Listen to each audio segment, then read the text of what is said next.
What's up, dudes and dudettes? Welcome to Everybody Podcast, and this is the little segment we like to call Everybody's Tough, where we take a look at the Ultimate Fighter, UFC's take on a reality TV show.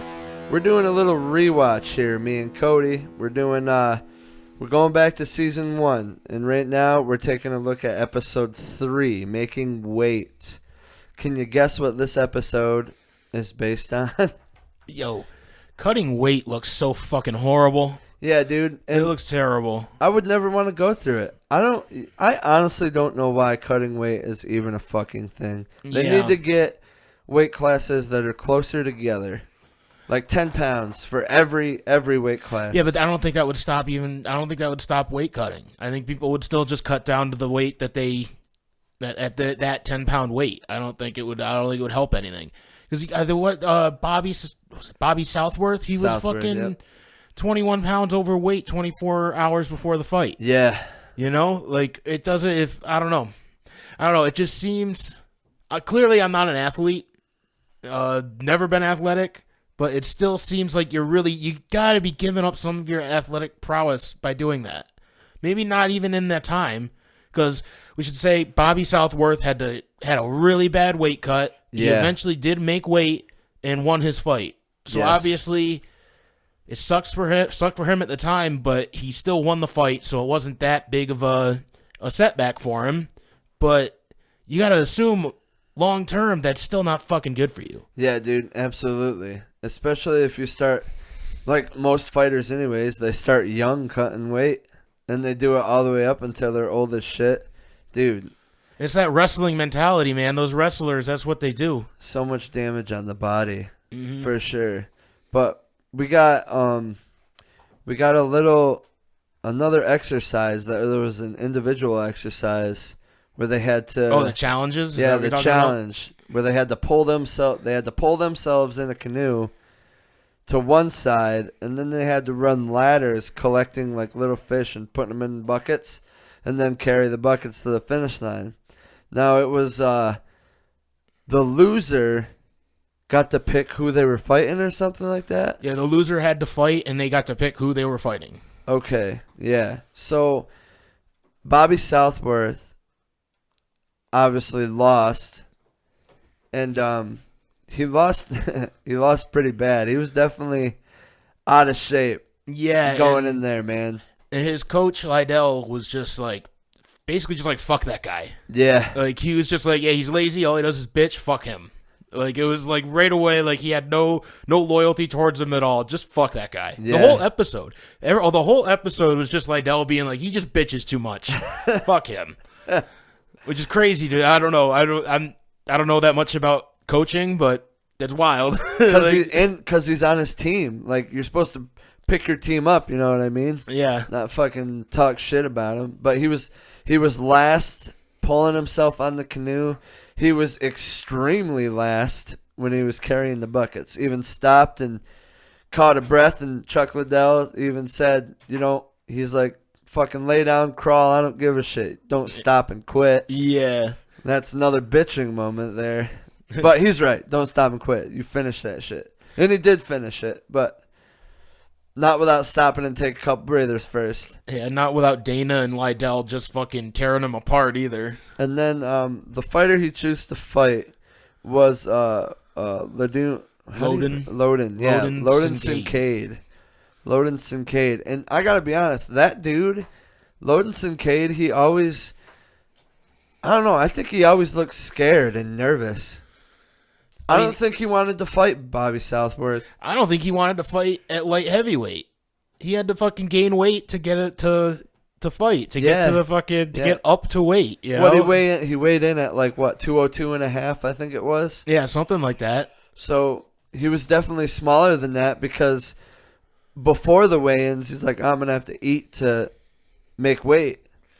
It was funny that he was like eating in front of Bobby Southworth. Yeah, though. dude. Like just eating like double chocolate cake and the pie apple and pie. Shit. That was funny. The whole time Southworth is just sitting there at the table staring at the fucking cake and shit. The steak, dude. They were making steaks. Yeah. Oh, that's such a fucking tease, dude. It's funny though. It is absolutely hilarious. But like you said, Bobby did win the fight. He won early in the second round. He did exactly what Liddell told him to do. Like, but he hit him with a 3-piece. Yeah, it was like right away. Like he came right in and just threw like one combination and Loden was out. Yep, and it was fucking awesome. I gotta say, I was happy for him. He proved, he cut the weight, which was fantastic. He weighed 3 pounds over the first time. Then they gave him 2 hours to cut that extra weight, and he got down to 206. So obviously he was able to fight, and he fucking won his fight. So now he's safe. Safe isn't really the right word for it, but okay. I guess you're right. You're right. Because you'll know, like they make, and this isn't like other seasons where once you fight, that means you don't have to fight again. Yeah. They make one fighter. I'm not gonna tell you who it is, but they make him fight. I want to say 2 or 3 times. Whereas another fighter doesn't fight at all until until like the finals. I think he has one fight and goes to the finals, and then there's another fighter who fights. I think maybe it is only twice, but he fights twice and goes to the finals. That's fucking crazy, dude. Yeah, he might even fight 3 times. I don't remember because there's one fighter, and he might even be like he might be fighting soon because right after he fights, the other team's game plan is let's just make him fight again. He already had a fight, so he's wore out. Let's make him fight again. So they can keep picking the same fighters. They do to fight. They do over and over. But they get rid of that after this season. After this season, they're like, that's ridiculous. Yeah, that's probably for the better, man. Yeah, for sure. Like, fuck, dude. They really screw that fighter over. I don't want to tell you who it is. You'll find out. But they really screw him over. He makes a career in the UFC. I'll say that. But they kind of like, if you watch it this season, you're like, wow, they're really fucking putting the hammer to this dude. Does he at least win every fight? Oh yeah, yeah. He wins the fights in the house. Yeah, he wins his fights. Fucking fantastic. That's like throwing it back in their face. Like, haha. Yeah, better. You fucking thought, but you were wrong. So what'd you think about the first round of the fight? I mean, it was a good back and forth. Yeah. Bobby took him right down, didn't he? Or put him up against the fence a lot, right? Yeah. Yep. Definitely a lot of clinching, and you could tell that Bobby was more powerful in that fight. Yeah. I mean, I think that's why they keep cutting weight, because it clearly has an advantage. Yeah. If he cut 21 pounds in 24 hours, he probably put that 21 pounds right back on and maybe even then some. Yeah, right. Before the actual fight. So he definitely went into that fight a lot heavier than fucking Loden. Yeah, who was already, it's the fight weight is 206. 206. And if he put 21 pounds on, that means he's 227. And Loden had to struggle to get up to 201, 202 and a half. So who knows? Maybe Loden might have even gone down in weight. There might have been a 30-pound weight difference between those two fucking guys. Yeah, and that's a huge difference when it comes to fucking MMA and shit. Yeah, I mean, this goes back to the first episode that we did, what I said in the first episode. Like, I really question Randy Couture's decision to pick middleweights as his light heavyweights, because he says at the beginning when I think it was the second episode actually, he was like, yeah, I don't think he says Stephan Bonner. He's like, Stephan Bonner, you're the only true light heavyweight that I have. Yeah, and you look at the Randy Couture's light heavyweights and Chuck Liddell's light heavyweights. All of Chuck Liddell's light heavyweights are a head taller than all of Randy Couture's. Yeah, Mike Swick is a fucking middleweight. Loden's a fucking middleweight. Oh, who's his other one? Thatcher, the one that he sent away, Thacker or whatever the fuck his name was. He was a fucking middleweight. Did these fighters know their weight class going in? Like, did they say, I'm a middleweight, but they were like, no, you're going to fight at light heavyweight? I assume that they knew they were coming in at light heavyweight. They were probably just people that they were looking at and they wanted in the UFC, but they had just a ton of middleweights that they wanted in the UFC, right? Like, because all the middleweights are true middleweights. Yeah. Yep. So they probably were just like, they probably had a ton of middleweights that they wanted into the UFC and told them, look, you can compete on the Ultimate Fighter as a light heavyweight if you want, because you're a big middleweight. Yeah. And then once you get in the UFC, you can go right back down to middleweight if you want. Like, if you fight your way into the UFC, and we give you a contract, just go back down to middleweight if that's really where you think you should fight. Yeah. You know? But they're just giving the guys opportunities that they believe deserve them. You know what I mean? Like, I think that that's all they're trying to do is find the best fighters. Because I might be wrong, but I think a couple of those middleweights are like lightweights too. Yeah. You know, like I'm sure that they tried to pick, because middleweight and light heavyweight, those are the middle, you know? That's fucking what at the time I think there was only 4 divisions. I think it was lightweight, middleweight, light heavyweight, and heavyweight. Okay. I don't think they had welterweight at the time. I might be wrong. Maybe they did have welterweight. Maybe there was 5 divisions. But they probably just were like, that's probably why they picked middleweight and light heavyweight, because that's right in the middle, so they could get, you know, a couple of the middleweights up to light heavyweight, maybe get a couple of welterweights up to middleweight. Yeah, it makes sense. Just to try and get like a wider diversity. Because then if you have like heavyweight, all you can get is the fucking heavyweights. And then if you have lightweight, all you're probably going to get is lightweights, maybe a couple of welterweights. But if you put it middleweight, light heavyweight, you got a bigger choice of guys that are willing to make those weights. Yeah. What do you think's harder, losing or gaining weight? I think it's harder to lose it, but I think you gain more of an advantage by losing it. Yeah. Right? I mean, I would think so. I mean, they fucking locked Bobby Southworth in the sauna twice. So I think Koscheck was a good teammate through that whole weight cutting process. For sure. He was there the whole time. You didn't see anybody else besides him and Liddell. And he's a legit fucking college wrestler. He's had to do that many times. That's what wrestlers do. You know, you don't remember in high school, like the wrestlers would always at lunch, they would like when they were coming up to a wrestling match. I mean, you wrestled, right? Oh yeah. And then coming up to a wrestling match, they would get like a burger without a bun. Yeah, you know, like at lunch, and that's all they would eat. I used to get bread and mayo, dude. Mm-hmm. That's what I ate, like before matches and shit. I always walked down the Viddies, got a bread and mayo or two. And that's just what I remember in like middle school. That's like the middle schoolers at a school that doesn't mean anything. And like when you talk about guys like Koscheck that have gone to fucking college and been, I mean, I don't know what his record is. I've never bothered to look into his collegiate record, but I know he's a legit college wrestler.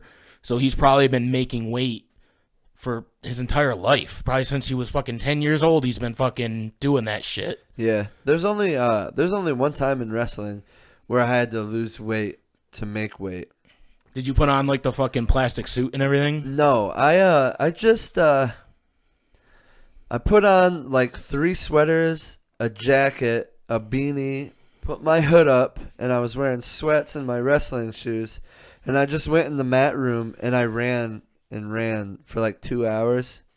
And then when I came out, I was like 1 pound at the limit. Like I weighed I think I weighed I was fighting 155, and I came in at 147. And I remember my coach telling me, "Oh, 1 more pound, we would have had to bump you down a weight class." And I was like, "Well, shit, that's not what I want to do." Luckily, I was above. So you lost way too much weight. Is that what you're saying? Yes. It sounds like they fucked up your first weighing, right? Yeah, they probably did. Like they fucked that up because how long do you think you were running around the mat room? Probably 2 hours. 2 hours? I mean, that is a long time to just be running around with all sweats on. I can tell you, I definitely didn't run for 2 straight hours. I probably. Do you feel like? Because I mean, your limit was 155. Yeah. That means you lost 8 pounds, 8 more pounds than what you were supposed to. So you had to have at least lost 9 pounds. I weighed. What did I? Yeah. So you had to have at least lost 9 pounds. Do you feel like in that time you actually lost 9 pounds doing that? I did not feel like I lost that much weight when I was doing it. Like, were you like completely soaked in sweat? Like, yeah, I was like, it wasn't bad until I got down to my first layer of clothing, and then I was like, ew, this is fucking disgusting. Yeah. And like, I was even spitting in a bottle too. Right. So it wasn't like, I don't know if it wasn't all sweat. It was all like, because I was chewing on Starburst and spitting in a bottle too. So you're just chewing on it, not swallowing it? Nope. Because it creates saliva. Yeah. Saliva. And that shit actually works, dude. I feel like you're still getting a bunch of sugar in your system that you shouldn't be, though, right? Yeah, probably. Probably. There's been times where I've, like, eaten beef, like, put beef jerky in my mouth and spit in a bottle because it creates... That shit works, though. That's just a crazy amount of weight to lose in 2 hours. Yeah. You know, without doing like what they were doing, like locking yourself into a sauna with like sweatsuits on and stuff, just by running with a bunch of layers on. I guess I've never done it before, so I don't know how it works. Maybe sometimes it does drop that fast. And I felt fine. Right. And I felt fine, dude. I don't know. I feel like somebody fucked up your first weigh-in. Probably. Or the second one. Maybe they fucked up the second one. Because I remember going home that same night and eating fucking pizza. Because I was like, well, I'm under now, so it doesn't really fucking matter. Because it was like... That's when you put the fucking weight back on, right? You already weighed in. You got to fucking put that weight back on. Well, we weighed in on Friday, but it was like the Troy round robin tournament or something like that. Right. So we had to weigh in again on Saturday. Because, like, Friday wasn't, like, an official weigh-in. It was kind of like practice. And it's like, we need to make sure you're on weight. And then Saturday rolled around. And Friday, I was like, well, I'm fucking under. And that's why I fucking ate that night. I was like, I'll be able to make weight on Saturday. So. Did you make weight on Saturday? Yeah, dude. I weighed in at, like, what was it? 149, 150. Did you win your match? Yes. Word up. I had to wrestle 3 times that day. I won 2 of them and lost 1. Some dude from Athens kicked my ass pretty bad, but he was really strong. So I always hated wrestling. I hated it when I lost, but I loved it when I won. I never actually wrestled a match, but just practicing. I went to a few practices before I was like, I don't really like doing this. I remember when Jordan won his first match. Yeah. He, like, jumped up, and he was like, right in the middle of the mat. And I was like, good for you, man. I was psyched for him. My first wrestling match was in 7th grade. We went against Sullivan County, and I was wrestling at 145, I think. Maybe it was 135. I don't know. But the kid I wrestled was just, I don't know if he was super inexperienced, but I mauled that motherfucker, and I pinned him in the first period. Yeah, I think I didn't get into wrestling until I was in, like, 8th grade, and I don't know. I was never interested in it before that, and then as I was doing it, I did it because people told me I should do it, and then as I was doing it, I was like, this just sucks. Yeah. This is lame. Yeah. Like, being, like, up against another dude all the time, this feels gay. We stopped. Brad and I both stopped after 8th grade. Right. We tried for a little bit in 9th grade. Our freshman year, we both decided that we didn't really fucking care about wrestling. Right. I feel like if we had, like, a boxing team that in would our be school, sick. That would be sick. I would have done that. Maybe. I don't know. I got a detached retina boxing when I was 18. Oh, shit. So I probably wouldn't have lasted that long in boxing either, but I think I would have actually enjoyed that over wrestling. Oh, yeah, for sure. I would definitely enjoy boxing over wrestling. Absolutely. I would much rather do that. I'd see myself as more of a striker if I were to fight anyways than a wrestler.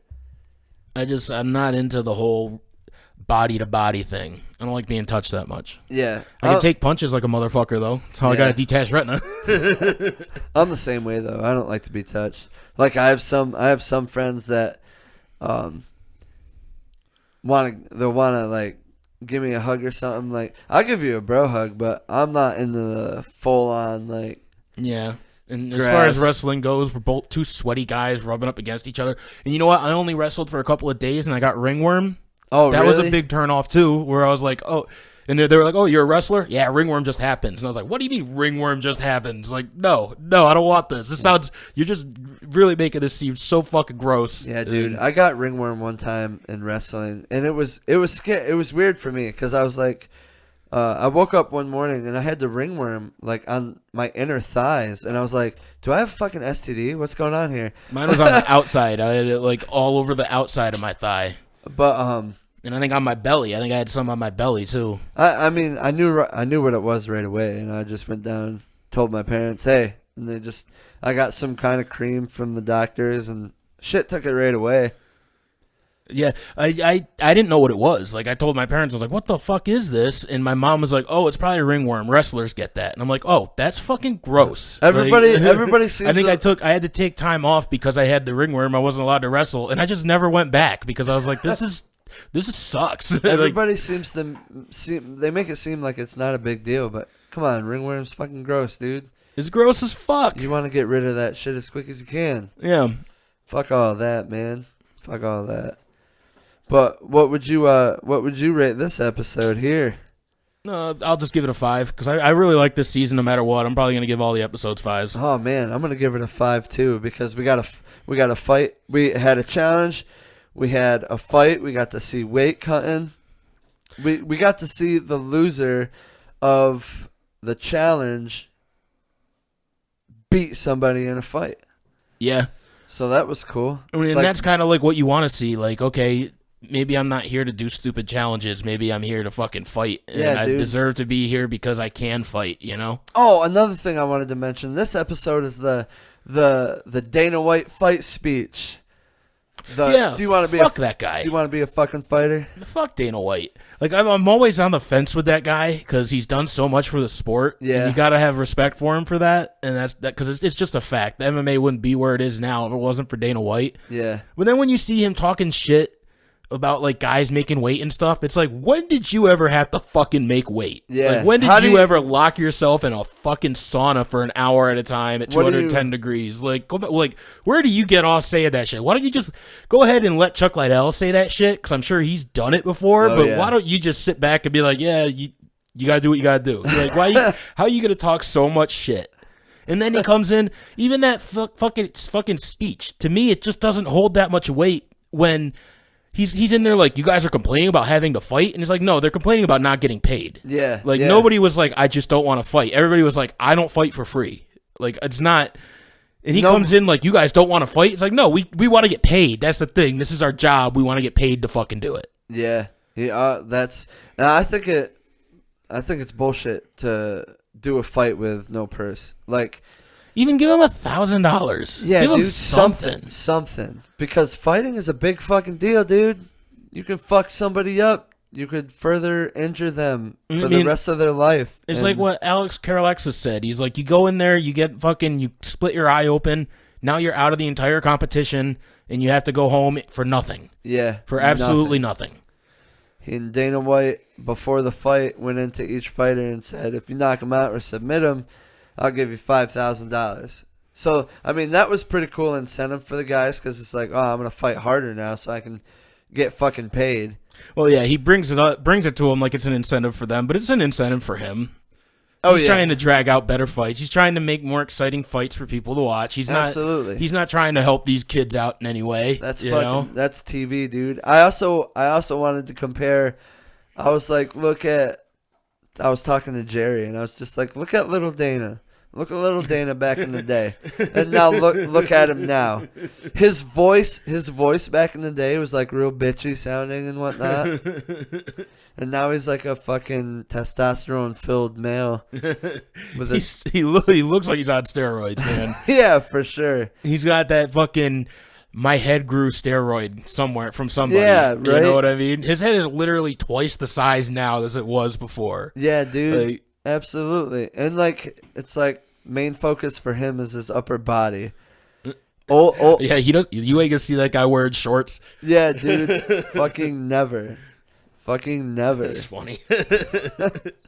I do, like, every time, because like I end up watching these in a row, so it's just such a fucking like fucking shock to see Dana White, because he's the only constant in the fucking in the series. He's the only person that's the same. So to see him in the past and then to see him now, it's like such a transformation. You see little Dana grow into big Dana, testosterone Dana. As we go through these, I think we're gonna see the transformation happen slowly. Like every season, he's gonna get his head's just gonna get a little bit bigger, and his face is just gonna get a little bit redder.